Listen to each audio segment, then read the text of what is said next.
Hey everyone, welcome to Author Nation. I'm Melody Ann, and in today's live, I'm going to be talking about alternatives to writing alone.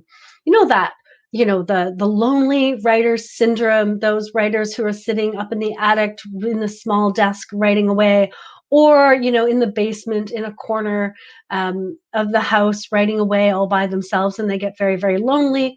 We're going to talk about that and it's kind of some of the things you can do to kind of escape that lonely writer syndrome if that's something that you suffer with. And lots of writers do. So this might be a great video for you. Okay, I have 8 ideas. The first one isn't actually about lonely writer syndrome. It's more about how to get over writer's block. We talked about that last time, but it's related to this, so I wanted to kind of throw it in here. So my first idea for you is to dictate and transcribe your ideas. Sometimes people feel lonely because they're writing and they're just like they're sitting by themselves and they're writing away, and that feels lonely. But you can actually walk around the park, go outside, go on a hike, take your phone with you, and just press record and record your ideas, and then you can transcribe it later, and once it's transcribed, it's in writing form, and then you can play around with it. And so although you're still working on your own, it allows you to kind of get out there and be in nature and do other things while you're writing. There's some great software to take your recording and transcribe it. Otter.ai, Rev, Temi, I'll put those in the description for you.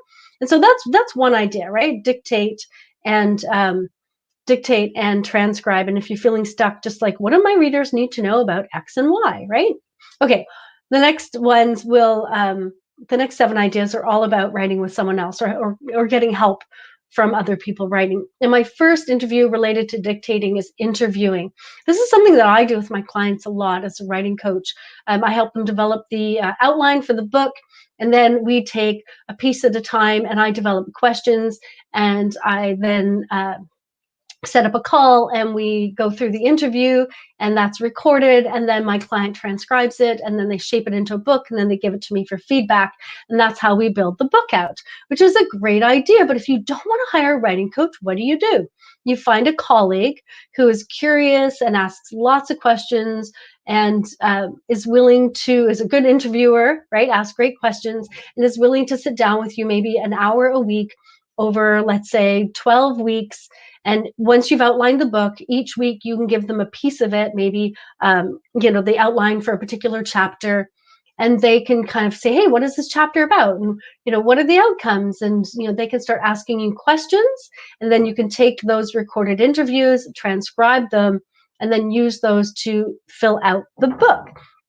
That works really, really well. My next idea is to teach. And I've had people do this as well, where the book is based on a course or a series of workshops. And so what they do is they gather people together.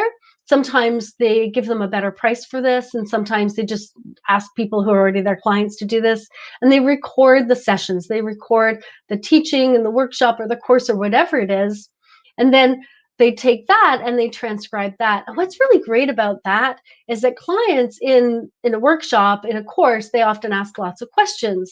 And so as you're teaching, you're answering questions. And so you can use that to make sure you get everything you need in the book, because the client at the end of the hour of that workshop or that course session, if they understand it fully because you've taught and then they've asked questions and then they've done exercises, then you know that everything is complete there. And so that's a really great way to do it. And on top of that, you can ask your clients, it's like, look, I'm writing this book. I would really like it if I could use your stories. Like, you're asking questions and you're telling stories and you're giving examples from your own life in the course. And I would like to integrate that into the book so that the people reading kind of get that full experience, and you can use that. That is another fabulous idea. So writing groups is the next one. A lot of people, instead of writing alone, they want to write, whether it's on Zoom or at a coffee shop or in another location. They want to get together with other writers and write together. And this is actually really great when you want to do your own thing, but you don't want to do it alone. You want to do it in company with other people.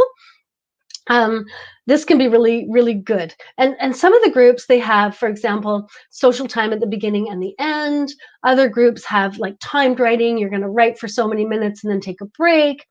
Other groups will let you kind of write for a while and then read what you've written to somebody else in the group, or the whole group, and get feedback.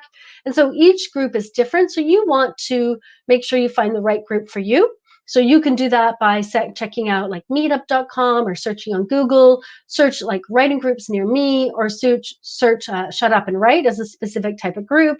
There's another one, don't think.write. So find those. I'm just going to say a little something about feedback though. If you're in a writing group or anywhere at all, and you want feedback, be very specific about what feedback you want. And I'll talk about this more next week. This is going to be a topic of for next week when we talk about being accountable and motivation. Feedback can either further motivate you or it can demotivate you. And it's really important that we get the right feedback based on what we need at that time. So we'll talk about more about that next week. So writing groups, really great way. Make sure you pick the right writing group for you that suits your style, your personality, and your needs. Next one, writing masterminds or author masterminds. I have an author mastermind. You're welcome to join it. The link is in the description so you can learn more about it there. So what does a writing mastermind do? So when you're in the writing mastermind, in the writing groups you're writing, in the mastermind, you're kind of talking through your ideas. You're talking about your obstacles, things that you're stumbling over, talking about accountability, what you got done, what you didn't get done, why you didn't get done, how they can help you with that. So writing a mastermind kind of helps you overcome issues. If you're stuck somewhere, it helps you kind of get unstuck in that area. So masterminds, they help cheerlead, they help solve problems, they help celebrate successes, big and small. They can help you kind of stay accountable. So they're a really great way, right? If you're looking for someone to both champion you and maybe kick you in the butt when you need it, and to work through struggles that you're having, an author mastermind can be a great suggestion. You can start your own, or you can join one that already exists. I have one, again, link will be in the description if you'd like to check that out.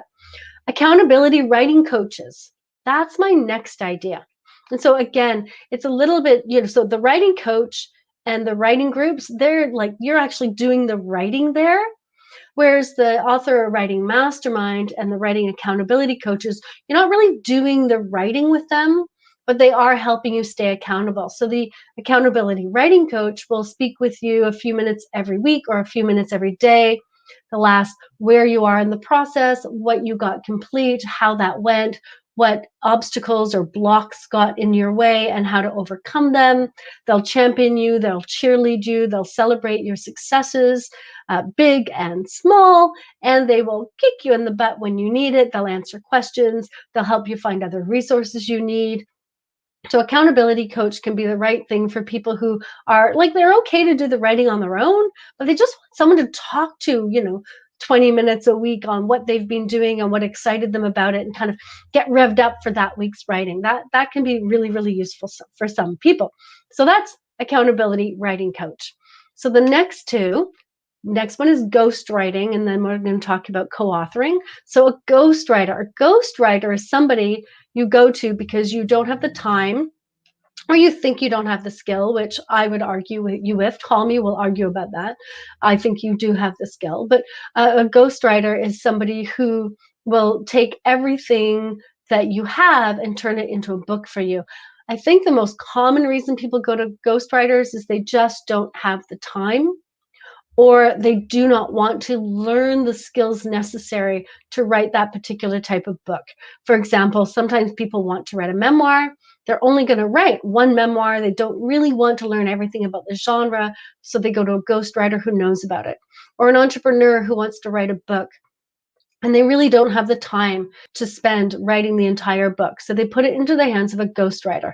A ghostwriter will take all of your materials, and they'll look at your writing, and they'll look at your life. It's a memoir. They'll look at your work if it's a nonfiction book, and they'll interview you as well. They'll organize, they'll outline the book, and then they'll interview you based on that outline.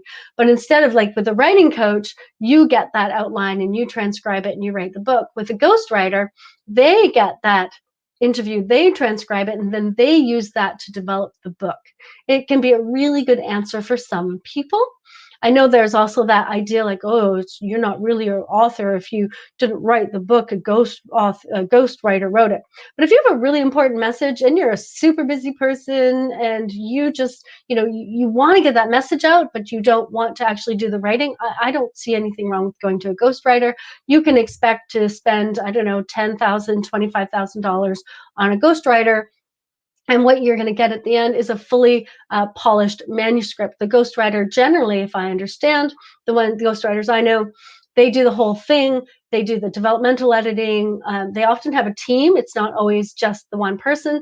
Developmental editing is done. The stylistic editing is done. The copy editing, the proofreading, everything is done. It is ready for you to take to your publisher or to the formatter or whoever is next. And so ghostwriting is an option that sometimes people don't think about, but I think it's a good, viable option for some people. And then the last one is co-authoring. So if you know someone who knows as much as you do about the subject matter, you can both write it together. And you can do equal amounts of work and get equal credit. Or you can do 75%, they can do 25%. You can get 75% of the royalties and they can get 25%. How you organize that is entirely up to you. But the idea is that you both contribute to the book in some way, whether it's different perspectives or you have different areas of expertise, or sometimes the person, the co-author plays a smaller role and they're actually more like a writing coach editor, but they get kind of like that second author place because they're sharing royalties in the book, for example. And so there's lots of different ways you can co-author. The person can be an equal to you, or they can be more of an expert in a particular area in your industry, or they can be more of an expert in the publishing, writing industry, however that works, right? And so these are some ideas. I've given you 8 ideas of ways to write that is not sitting in the attic or in the basement alone by candlelight writing away. I've given you 8 ideas for other ways to get the information out and write the book in a way that doesn't feel quite so lonely in order to beat that lonely writer syndrome. I hope this was useful. What are we talking about next week? I can't even remember. Oh yes, we're talking about accountability and motivation. And in that, I'm going to have a really important piece on feedback.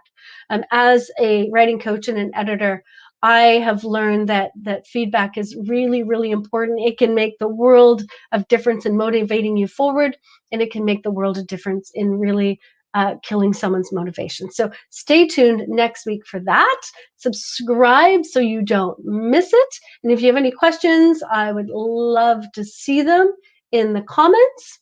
And I will see you all next week. Bye.